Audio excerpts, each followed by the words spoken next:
Assalamualaikum warahmatullahi wabarakatuh.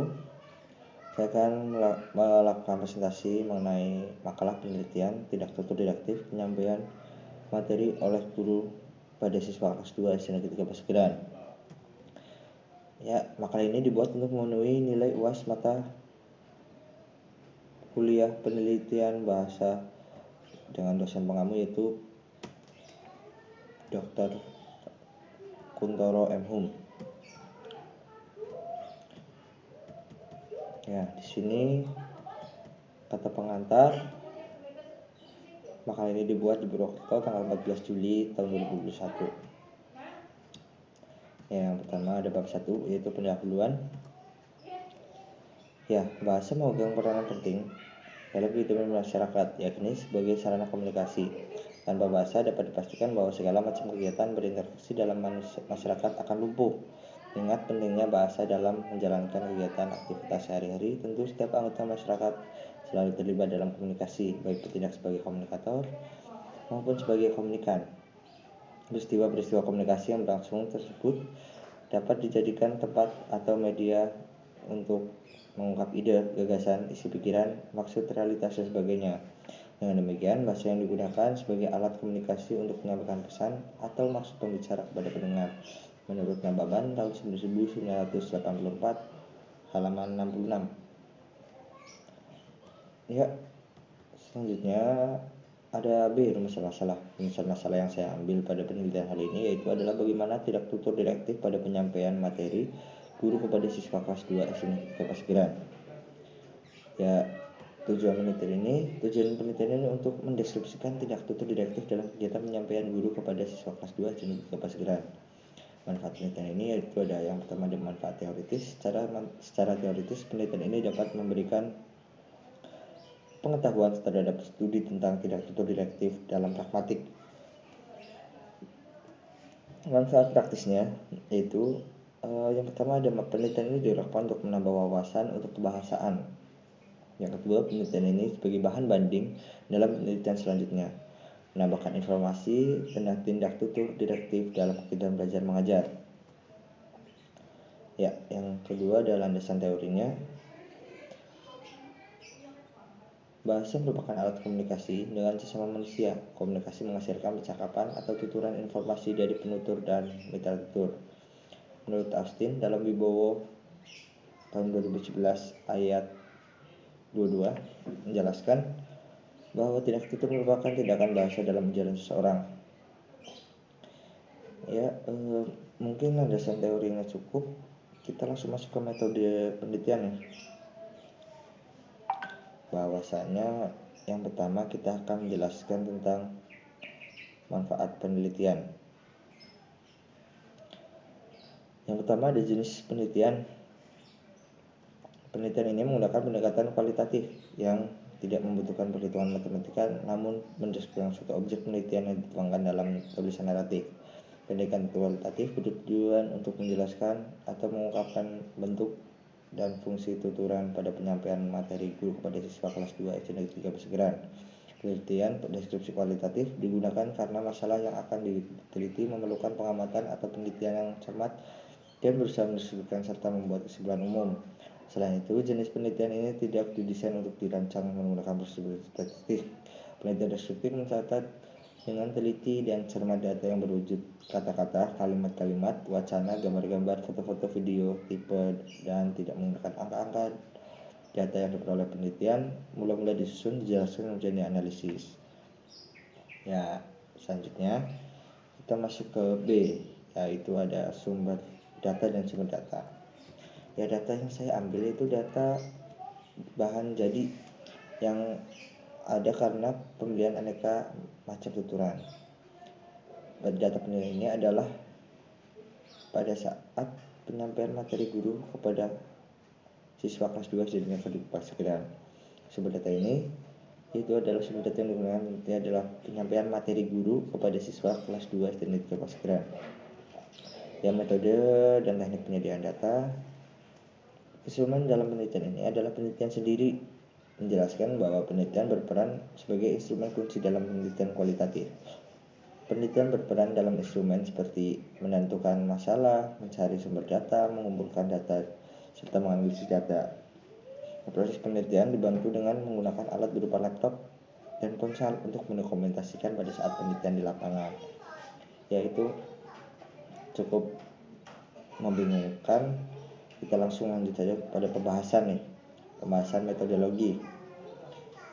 Itu penelitian ini termasuk penelitian kualitatif yang bersifat deskripsi. Objek dalam penelitian ini berupa tindak tutur direktif pada penyampaian materi guru kepada siswa kelas 2 SD Negeri 3 Pasegeran. Sumber data dalam penelitian ini adalah pengamatan secara langsung di dalam kelas pada saat guru menyampaikan materi kepada siswa. Nah, data yang dikumpulkan dalam penelitian adalah data jenis tindak tutur direktif dan fungsi tindak tutur direktif berupa kata, frasa, klausa, dan kalimat yang terdapat dalam gaya bahasa penyampaian materi guru dalam kelas siswa kelas 2 SD Negeri 3 Pasegeran. Penelitian ini difokuskan pada jenis fungsi-fungsi tindak tutur. Ya, prosedur penelitian dalam penganalisis tindak tutur direktif pada saat guru menyampaikan kelas. Yang pertama adalah penulis mendengarkan dan mengamati bahasa yang digunakan oleh guru dalam menyampaikan materi di dalam kelas. Yang kedua adalah penulis menyimak tindak tutur direktif yang terdapat dalam penyampaian materi guru kepada siswa. Yang ketiga adalah penulis mengklasifikasi tuturan yang terdapat pada gaya bahasa penyampaian materi guru kepada siswa kelas 2 SD Negeri 3 Pasegeran. Ya, kita langsung masuk ke klasifikasi data dan pembahasan. Yang pertama ada jenis tutur direktif penyampaian materi guru kepada siswa kelas 2 SD Negeri 3 Pasegeran. Ya, tindak tutur langsung. Contohnya, saya kutip data 1 yaitu bacalah dan cermati soal-soal yang telah Bapak berikan. Kerjakan sendiri-sendiri, jangan kerjasama. Itu adalah data nomor 1 dan 2. Pada data 1, tuturan di atas mengandung jenis tindak tutur direktif langsung. Penandanya pada kalimat bacalah dan cermati. Tindak tutur ini merupakan tuturan bermodus imperatif karena berfungsi memerintah mitra tutur melakukan sesuatu, yaitu guru memerintahkan muridnya untuk membaca soal dan mencermati soal yang telah dibagikan. Ya, yang data kedua juga sama saja merupakan jenis tindak tutur direktif langsung. Dijelaskan pada kalimat yang saya kutip yaitu kerjakan sendiri-sendiri. Tuturan ini bermodus melarang atau memerintahkan siswa agar mengerjakannya secara mandiri dan tidak saling bekerja sama. Ya, yang ke B yaitu ada tindak tutur tidak langsung dikutip dalam data 3, yaitu lebih baik salah namun mengerjakan sendiri secara jujur daripada benar namun hasil dari kecurangan. Ya, bagi data keempat itu bagi siswa yang ketahuan mencetak maka akan mengulangi ujian sendiri. Ya, pada data ketiga tersebut merupakan tindak tutur tidak langsung bermodus deklaratif yang tidak berfungsi untuk menyatakan sesuatu atau memberitahukan suatu informasi, tetapi untuk melarang. Yaitu dikutip pada tulisan guru melarang siswanya melakukan kecurangan dalam ujian. Ya, data keempat yaitu juga bukan merupakan tuturan tindak langsung bermodus deklaratif yang tidak berfungsi untuk menyatakan suatu pemberitahuan informasi, tetapi melarang. Apabila ada yang tetap mencontek, guru akan melakukannya secara tegas. Kita masuk ke poin C, yaitu ada tindak tutur harfiah. Ya, data kelima yaitu pada kalimat sebelum memulai pelajaran pada pagi hari ini, kelas coba pimpin doa.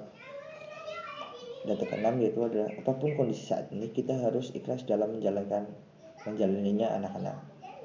Data kelima ini mengandung tuturan harfiah yaitu doa. Doa sendiri yaitu mempunyai arti sebenarnya salah satu bentuk ikhtiar atau usaha untuk memohon dan meminta sesuatu kepada Allah Subhanahu wa taala, yaitu penutur atau guru meminta siswanya agar berdoa secara ikhlas untuk menuturkan mohonan dan meminta sesuatu kepada Tuhan Yang Maha Esa. Ya, data ke-6 juga merupakan tindak tutur harfiah karena mempunyai kesamaan maksud, yaitu dikutip dalam kata ikhlas. Ya, selanjutnya ada tindak tutur tidak harfiah. Data ke-7 yaitu kalian itu sebenarnya murid yang pintar. Tapi kalau kalian tidak belajar sama saja bohong. Data ke-8, di masa pandemi seperti ini hendaknya kita bersemangat. Apabila kalian melakukan setengah-setengah, tidak akan menuai hasil apa-apa. Nah, pada data ke-7 merupakan tindak tutur di atas mengandung tindak tutur tidak harfiah.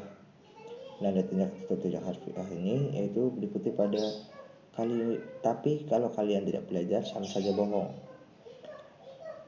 Karena maksud tuturan tersebut tidak sama dengan makna kata-kata yang menyusunnya. Maksud tersebut adalah siswa tidak boleh malas untuk belajar. Jika tidak berusaha mencari, maka ibarat gelas yang kosong. Ya, selanjutnya data ke-8. Data ke-8 juga tidak mengandung tindak tutur tidak harfiah. Pada data tuturan ini dikutip pada data yaitu apabila kalian melakukan setengah-setengah tidak akan menuai hasil apa-apa.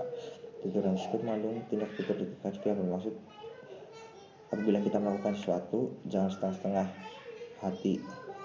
Contohnya ketika kita belajar, kita mengerjakan ujian, kita harus ikhlas dan harus benar-benar serius 100% mengerjakan hal itu, tidak dengan setengah hati, agar kita dapat merasakan manfaatnya. Ya, yang kedua, kita langsung masuk ke fungsi tindak tutur direktif.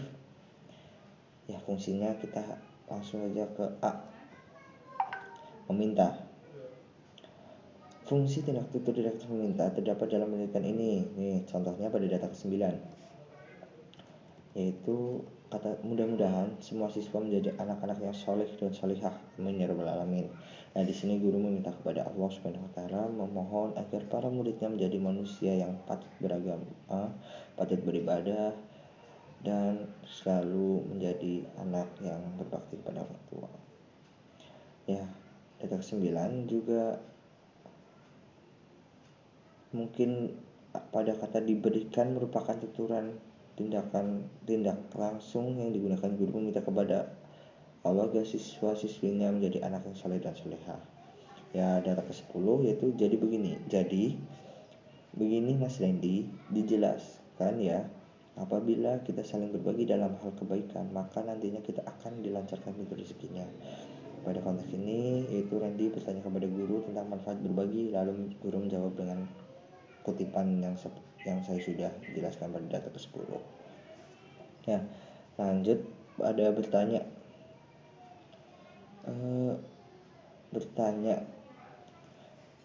fungsi tindak tutur direktif bertanya terdapat dalam penelitian ini. Contohnya nih data ke-11. Ayo, siapa yang tahu nama kakak-kakak di belakang? Nah, maksud guru itu menanyakan kepada siswanya kakak-kakak di belakang itu yang dimaksud guru itu adalah kakak-kakak para mahasiswa kampus mengajar angkatan 1 tahun 2021 yang ditempatkan di SD mereka dan akan membantu beragam hal baik yaitu belajar mengajar, penataan kelas, administrasi kelas, pengenalan teknologi selama 3 bulan di SD tersebut. Nah, langsung nih ke cek melarang. Pada poin melarang ini juga memerintahkan supaya siswa atau lawan berbicara kita tidak melakukan sesuatu atau memperbolehkan berbuat sesuatu. Contohnya nih pada data ke-13, jangan ada yang mencontek. Nah, guru itu melarang siswanya untuk melakukan sebuah kecurangan yaitu mencontek. Ya, yang ke-14, sekarang boleh istirahat, namun jangan anak-anak jangan ada yang bertengkar pada saat jam istirahat. Pada aturan tersebut, guru melarang siswanya untuk bertengkar pada saat jam istirahat. Guru mengarahkan siswanya untuk melakukan hal positif ketika jam istirahat berlangsung.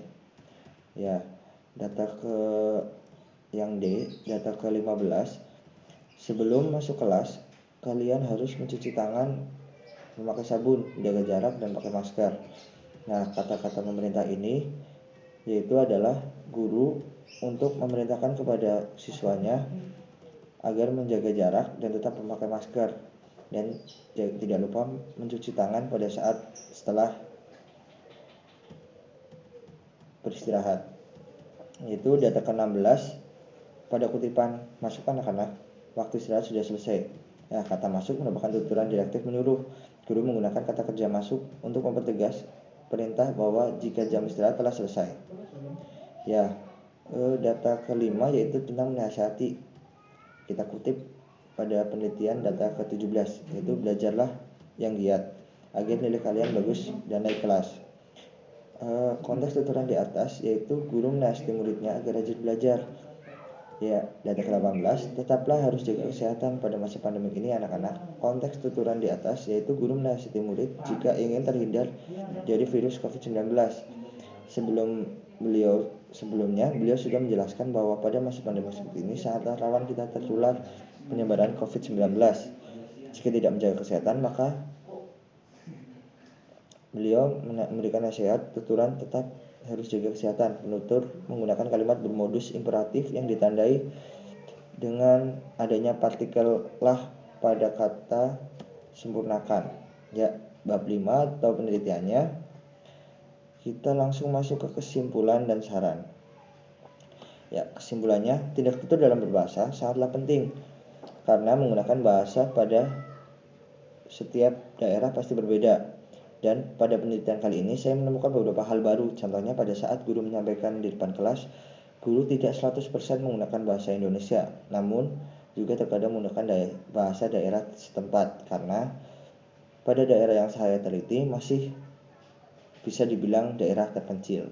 Ya, sarannya saya sebagai peneliti, baiknya sebelum kita meneliti suatu objek penelitian, kita harus memahami dulu dasar-dasar penelitian agar pada saat penelitian kita tidak bingung akan melakukan apa. Contohnya, apa saja yang kita akan teliti.